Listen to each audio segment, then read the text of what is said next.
Hello मेरे प्यारे बच्चों, आप सभी का स्वागत करता हूं एक और नई क्लास में। मेरे प्यारे बच्चों, आज की इस क्लास में हम क्लास 12th इंग्लिश 2027 में देने वाले बोर्ड परीक्षा वाले बच्चों के लिए चैप्टर फर्स्ट प्रॉस का पहला चैप्टर द लास्ट लेसन के पूरे चैप्टर के 6 क्वेश्चन, शॉर्ट टाइप क्वेश्चन को बताने वाला हूँ। शॉर्ट क्वेश्चन टाइप को बताने वाला हूँ। बस आप क्लास को शुरुआत से लेके अंत तक देखना।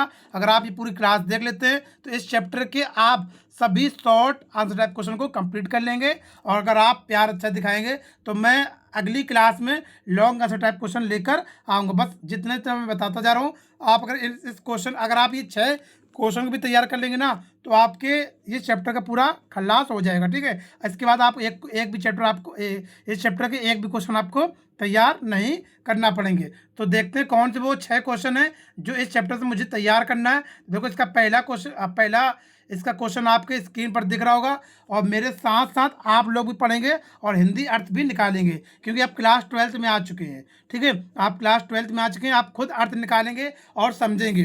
ठीक है, देखो इसमें क्या पहला क्वेश्चन क्या है।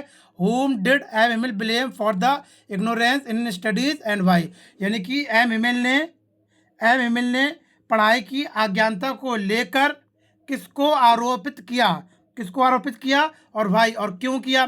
तो मैं 2 क्वेश्चन के आंसर हमें देना। तो देखते हैं, यहाँ पर पढ़ते हैं, समझते हैं। तो देखो इसका आंसर क्या है। M M L blame their parents. M M L ने अज्ञानता को लेकर क्या है, अब उसके पेरेंट्स अभिभावक को कहा कि इनके अभिभावक जो हैं वो पढ़ाई में इनकी इच्छा नहीं रखते हैं। और हु प्रेफेयर, जो इच्छुक हैं, दैम टू वर्क, इसमें काम कराने में इच्छुक हैं वो, ऑन अ फार्म, किसमें, एक फार्म में, और एट द मिल्स, और एक मिल्स आरा मशीन में। यानी वो फार्म में काम करवाना चाहते हैं या तो मिल्स में काम करवाना चाहते हैं, लेकिन वो पढ़ाई को नहीं है। ऐसा एम एल ने जो जो बच्चा था फ्रेंच के माता पिता पर ऐसा आरोप लगाया। एंड देन, और तभी ही ब्लेम हिमसेल्फ टू, और उसने स्वयं पर भी आरोप लगाया for giving them holiday.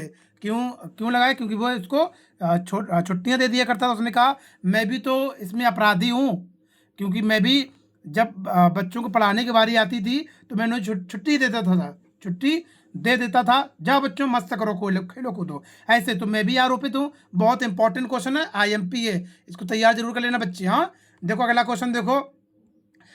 Question number दूसरा है। क्या है क्वेश्चन नंबर दूसरा है, what did IML say about the language and it's important. बहुत इंपॉर्टेंट, वेरी वेरी इंपॉर्टेंट है। ठीक है, very very very IMP question है, इसको जरूर तैयार करना। यानी कि IML ने फ्रांसीसी भाषा के बारे में क्या कहा था, उसने क्या महत्व कहा। तो यहाँ पे लिखेंगे क्या बेटा, IML say that French it the most beautiful language.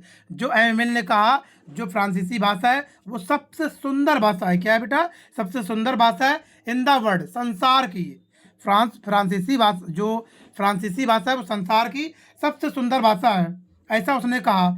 It is the clearest, ये सबसे साफ भाषा है, स्पष्ट कह सकते हैं। एंड द मोस्ट लॉजिकल, और सबसे तर्क बुद्धि वाली भाषा है। एज लॉन्ग एज, और इसके साथ ही साथ they hold fast to their language. साथ ही साथ हमें क्या है, अपनी भाषा से बंधे रहना चाहिए। हमें अपनी भाषा से बंधे रहना चाहिए। जिस प्रकार से हमें अपने बड़प्पन के लिए, अपने सीखने के लिए अपने माता पिता से बंधे रहना पड़ता है, उसी प्रकार हमें देश में रहने के लिए, अपनी भाषा, देश में कुछ दिखाने के लिए अपनी भाषा से बंधे रहना पड़ता है, ऐसा उन्होंने कहा। इट इज़ ऐसे है मानो कि they had the key of the prison in the slavery. जैसे कि ये कि किसी के पास क्या हो, जेल की एक चाबी हो, उसको एक गुलाम बना लिएगा। और गुलाम बनाने के बाद ये ऐसा प्रतीत होता है जैसे कि मान लो क्या है, उसके पास एक जेल की चाबी है। ठीक है, ये हो गया, बहुत सरल लैंग्वेज में था। तीसरा क्वेश्चन देखते हैं आपका। तीसरा क्वेश्चन है, what happened when church clock struck 12। भैया क्या हुआ जब घड़ी, जो चर्च क्लॉक की घड़ी में थे, जब उसमें 12 बजे, तो क्या हुआ बेटा उसमें, भैया क्या हुआ बताओ। आप लोग अर्थ निकालो। देखो, ये नहीं कि सिर्फ हम ही अर्थ निकाल रहे हैं और आप भैया मस्ती से स्क्रीन सामने, मोबाइल सामने बैठ कर देख रहे हैं। आपको भी अर्थ निकालना पड़ेगा, पेपर आपका है, साथ कॉपी निकाल ले, पेन निकाल ले, बढ़िया करे नोट। ठीक है, सब लोग बच्चे मेरे साथ साथ पेन और कॉपी निकाल लें और नोट करते हुए चलें। ये नहीं कि मैं देख रहा हूँ, बस आप देखते जा रहे हैं, नोट कर ही नहीं रहे। तो नोट करें जब आपको समझ में आएगा अच्छे से। तो देखो इसका क्वेश्चन समझते हैं। When the church clock struck 12, जब चर्च घड़ी में 12 बजे, the trumpets of the Persian, जो पर्शिया की जो सेना थी, returning from the drill surrounding, वह क्या कर रही थी, अभ्यास करके, वो ड्रिल यानी कि अभ्यास करके वो क्या कर रही थी, वापस लौट रही थी। At which Hamel stood up, उसी समय क्या हो गए, एमिल भैया खड़े हो गए, एमिल स्टूड खड़े हो गए। अप वेरी पेल, और क्या हो गए, बड़े पीले पड़ गए। इन हिज चेयर, अपनी कुर्सी में। He tried to give his farewell word but choked, उन्होंने ही टायर्ड, उन्होंने उनमें विदाई देने का साहस नहीं था, उनका जो गला था वो चोक्ड, भर आया, उनका गला जो था वो भर आया।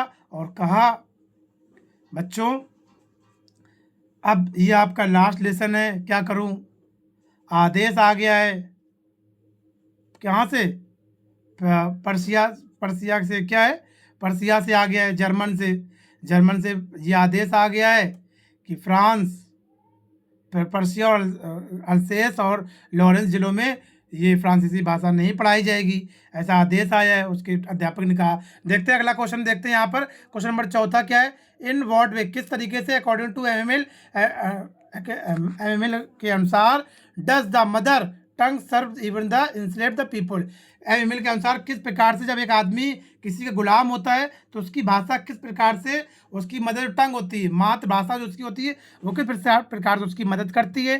तो कैसे मदद करती है, तो लिखेंगे अकॉर्डिंग टू एमएमएल, एमएमएल के अनुसार, even a people are enslaved, यदि किसी व्यक्ति को, इंस्लेव्ड मतलब है गुलाम, जब किसी व्यक्ति को गुलाम बनाया जाता है तो देयर मदर टंग, तो उनकी जो मातृभाषा होती है, कैन एक्ट लाइक अ की टू प्रिजन, तो वह मदर टंग, उसकी मातृभाषा एक जेल की चाबी की तरह काम करती है, वो मातृभाषा उसके जेल की चाबी की तरह काम करती है।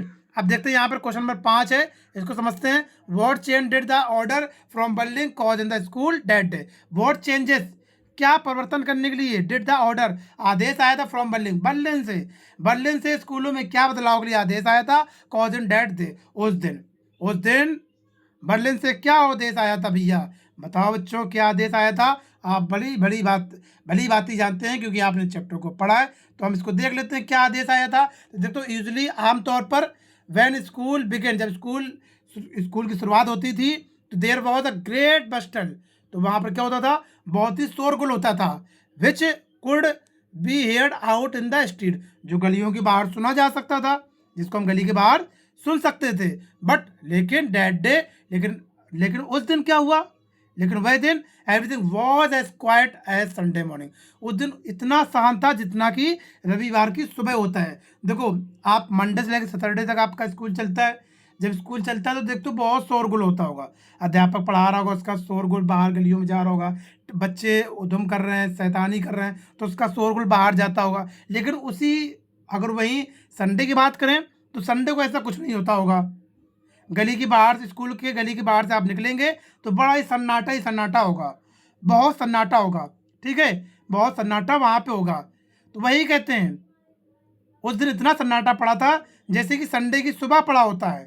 तो Hamel was in his ceremonies cloth, और जो जो एमिल थे उन्होंने अपने सेरेमनी वाले, जो समारोह में जो कपड़े पहनते थे, वो वाले उन्होंने कपड़े पहने थे। जब कोई प्रोग्राम होता था, जब कोई समारोह होता था विद्यालय में, तब वो कपड़े पहनते थे। एंड द लास्ट बेंचेस, और अंतिम बेंचेस पर विच यूज टू एम्पटी, जो हमेशा खाली पड़ी रहती थी, और occupied by the village Elder, उसमें क्या बैठे थे, गांव के बूढ़े बूढ़े लोग, पुराने लोग, एजेड लोग बैठे हुए थे। भैया ऐसा क्या हो गया था, क्योंकि वो जान रहे थे कि भैया यार हमारा जो फ्रांसीसी भाषा का ये अंतिम पार्ट, चलो पढ़ो चल के, पता नहीं मौका मिला कि नहीं मिला, ठीक है। तो ये हमने पूरा शॉर्ट क्वेश्चन टाइप क्वेश्चन जो इस चैप्टर के लास्ट लेसन के जो शॉर्ट क्वेश्चन पूरे करा दिया, आई थिंक समझ में आया होगा। अब अगली वीडियो में आपको लॉन्ग क्वेश्चन बताएंगे, ठीक है, लॉन्ग क्वेश्चन बताएंगे मेरे प्यारे बच्चों। अब बस मैं आपके लिए इतना ही कहना चाहूँगा, आपने बड़ा ही धैर्य बना के इस वीडियो को देखा, तो सभी बच्चों के लिए मैं भैया बहुत ही धन्यवाद, धन्यवाद, धन्यवाद बच्चों। मैं आपका धन्य हूँ कि आपने क्लास को पूरा देखा, ठीक है, पूरा देखा। बस क्या करें, चैनल को सब्सक्राइब कर ले, वीडियो को लाइक कर लो, दोस्तों तक जरूर शेयर करें। एक बच्चा कम से कम अपने 2-3 मित्रों के साथ जरूर शेयर करें। ठीक है, मिलते हैं नेक्स्ट वीडियो में। अपना ख्याल रखिए। बाय बाय, जय हिंद, लव यू, जय हिंद, जय भारत।